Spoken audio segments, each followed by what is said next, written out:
Hey guys, it's Amber. Welcome back. Today I'm sharing incredibly easy freehand botanicals.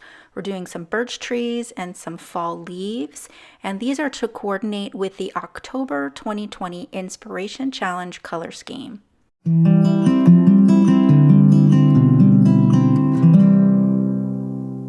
This month's color scheme is all about autumn, as you can see with this beautiful fall photo. So I took some inspiration not only from the color palette, but also this beautiful scene here. And that's why we're going to be watercoloring some botanicals. I'm going to start off with the Autumn Festival watercolor brush markers. That seemed very appropriate for where we're going today. And I'm going to be using yellow ochre and mango smoothie. Those will be the only two colors. You can see that I previously swatched those out here. I'm going to start by creating some freehand birch trees with the yellow ochre brush marker. So I'm pressing down on the bristles and kind of wiggling it a little bit, so I'm roughly in a straight line, but I wanted more of an organic edge. Now I have quite a bit of pigment at the top, and that's because I'm squeezing the marker as I pull it down the page, because I want to have color variation in this birch tree. So you can see I'm taking that drop of pigment and I'm letting it drip down the page, so that I'm going to have some, you can see I have lighter color over on the left and that dark shadow on the right. Now this time I'm going to try going from bottom to top, and I have the brush angled as I'm pressing down so that I get that rough edge on the right hand side. And again, I'm squeezing it out so I get those pigments that I can let run down the page. This time I'm going to come off with an additional branch off of this birch tree. I want the branch to be more narrow in general compared to the trunk of the tree, but I do want it to be a little bit thicker where it meets the tree. So for this, I'm using more of the tip of the marker rather than really pressing those bristles down like you can see for this third tree that I'm doing. I'm pressing those bristles down and kind of angling the back end so that it's not completely touching the paper. That helps me get that jagged edge. And I went right over that branch so that this tree appears to be in front of the branch coming off of the second tree. I'm going to stop at 3 trees, and I'm going to just take the yellow ochre brush marker and add some splatter. I found tapping it with my finger gave me more splatters than just trying to flick it on its own. So I primarily have those splatters on the left, and then I cut a thanks sentiment with a bold thanks die set. This is one of my all-time favorite die sets. It has a shadow in the individual letters. You can see that I cut it out of this discarded card panel that I have here. So initially I did a full background panel with these colors, totally overdone. I didn't like it at all, but it was great to create this sentiment. So I have a glue pin here. More to come on that, on the glue pin, in future videos. That's just a little bit of a sneak peek for now, so keep your eye out for a glue pin. I've added some foam adhesive to the back. These are the Derice foam strips, double-sided foam strips. I'll have all of the supplies listed down below for you guys.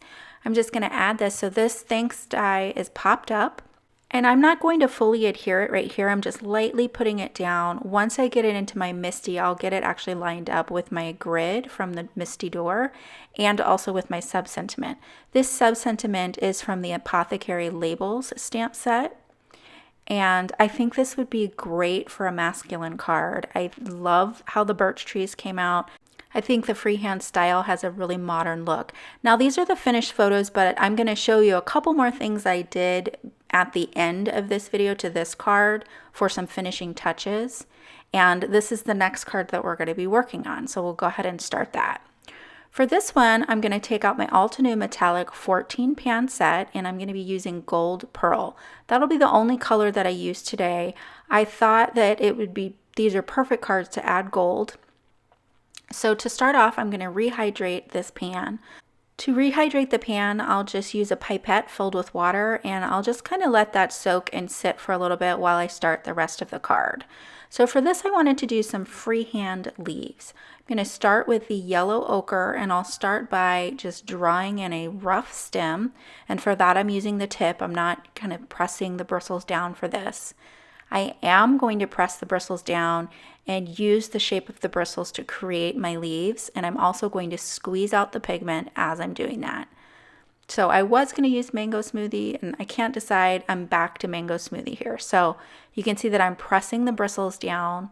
I start at the tip, press down, and then lift off again at the tip. So both of the pointy tips, I'm using the tip of the brush, and for the center of the leaf, I press down so that the belly of the brush is all on the paper. I hope that makes sense. So tip right here, press down, splay out your bristles, and back to the tip. Splay out your bristles and then back to the tip. So you have hardly any pressure, then pressure for the center, and then back to no pressure for the tip of the leaf. So here I wanted to add some variance in color. I'm just using the yellow ochre and dropping that into the mango. So those first two leaves that I did were mango smoothie, and I'm dropping in some yellow ochre into these. It looks a little strange right now, a little forced. It's not really dispersing too much. But that's okay. We're going to add some of the gold pigment as well. And so this is all going to mix together quite nicely. There's not a right or wrong to this. There isn't a perfect leaf shape or anything like that. As long as they're roughly leaf shaped, you're good to go. You can see some of mine curl up or curl out. They're all kind of different. None of them will look the same. So you want to start your stem quite narrow, but you'll see even if you have a thick stem on your leaf, that looks okay too. I'll have a couple of those, but ideally you kind of want your stem to come off and then create a leaf. But you can see that one got a little bit thick, almost like the leaf is starting right at the stem. Totally okay. It could just be the perspective that you're looking at the leaf. Nobody's really going to notice that. So I'm going to switch back to mango smoothie and add a couple more leaves up at the top. And you can see that one's really juicy, and so I'll drop in some of the yellow ochre, and I drop in way too much, you guys. So I end up using a dry brush, a dry thirsty brush, and I kind of soak up a little bit of that yellow ochre. Here I'm coming back with some yellow ochre here with a big drop of it, and I'm just going to let that kind of sit and blend in and kind of disperse on its own. So that's our first set of leaves, and just like we did 3 birch trees, I'm going to do 3 bunches of leaves or 3 sprigs. Here I'm going to use some of the gold pearl metallic paint, and I'll just add that in. Ideally, it's great if you add this in while your paint is still wet. Some of my leaves are already dry, like you can see the one to the left of the first leaf that I added the gold to looks pretty dry. So you can go ahead and re-wet your leaf with a little bit of water, or you can just touch the gold pigment right on there like I'm doing here. I think what I end up doing is wetting my brush with water a little bit and adding that, but look at that pretty gold. It's gorgeous, you guys. So, so pretty. For the next branch, I do the branches with the yellow ochre so that it's a little bit darker. And for these, I'm going to do the rest of the leaves in the mango smoothie so that they're a little bit lighter. Now for these, I'm going to paint right over the previous leaves. Now they're still slightly damp, so you're going to see those colors blend into each other, which I think is gorgeous. If you're looking for more of a glazed look or that kind of like transparent leaf look, you may want to wait for your leaves to completely dry and then go over them with the next pigment. That might be a little bit of a variation you want to try and see what kind of different look you can get. But I love how the leaves just blend together like that. I'm going to darken up the stem and add a little bit of the yellow ochre to these leaves for some color variation. And I want to chat a little bit about watercolor as I'm doing some of this. I'll add a little bit more gold, and then I'll also add another branch, but I'll just kind of chat while I'm doing that. So if you're new to watercolor, whether you're using watercolor brush markers or the pan paints or whatever your medium is, you might even be using your ink pads and squishing that down onto your glass mat or even re-inkers.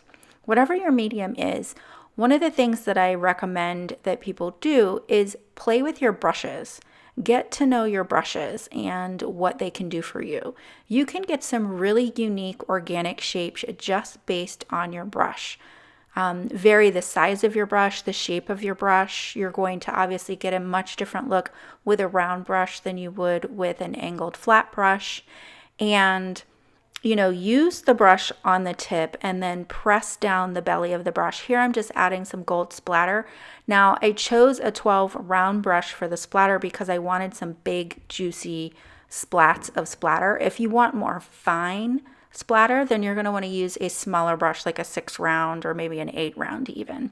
So experiment with your brushes and see what kind of shapes each type of brush can make for you. Take a look at this gold. It's gorgeous, you guys. It's so pretty. Now I was feeling like this card looked pretty flat and it definitely needed some gold. So I'm going to splatter some gold in it. And I'll also do a really thin wash on the sentiment so it's nice and shiny. I'll also go ahead and take that same gold paint and go over the lighter areas of the birch trees to make those shinies. I didn't want the entire tree to be shiny and gold, so I just added touches on the lighter areas. And it's just so gorgeous, you guys. I love it. So I pulled out Paint a Flower Poppy because I love this sentiment. So grateful for you. And to me, autumn cards, they always remind me of Thanksgiving. And so usually if I'm doing autumn colors, it ends up being a thank you card or grateful for you or anything like that. It's hard for me to really do anything else, to be honest. Like if I'm making a birthday card, I usually do bright colors.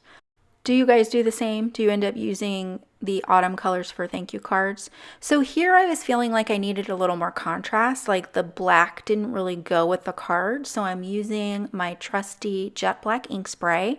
I'm just knocking off the majority of the ink out of the nozzle. When I take it down to the side, that's me putting the first few flicks into the trash can. And then I'm gonna lightly flick this onto my cardstock here. Now, I end up getting a flick on my sentiment there. Normally, it's a good idea to cover up your sentiment if you don't want to get splatter on it, but I'm not too worried about it. So I'm going to give this a good shake, and then I'm also going to add black splatter to the other card as well. And the harder you hit it, the bigger your splatters are going to be. The lighter you tap it, the finer your splatters will be. So what do you guys think? Do you like the addition of the gold? Do you think I should have left the thanks card without the gold? Let me know what you think down below. I'm totally digging the gold and feel like I could easily put gold on everything right about now. You're going to be able to see a couple close-ups. Here you can see the blending of the yellow ochre and the mango smoothie, and there's a really great close-up of the gold pearl. I hope you guys enjoyed these freehand botanicals today and that they feel a little more approachable to you, especially if you're new to watercolor. Let me know if you try it, and if you do, hashtag altnew and hashtag notable ink so we can see what you're creating. Be sure to follow the link down below to visit the Inspiration Challenge and enter your cards there for a chance to win a gift card. Thanks so much for joining me today, and I'll see you real soon. Hello crafters, Jen here. For more tips, techniques, tutorials, and to discover which paper crafting products are right for you, subscribe to Altenew's YouTube channel. Make sure to hit the notification bell so you don't miss any videos. Thanks for watching.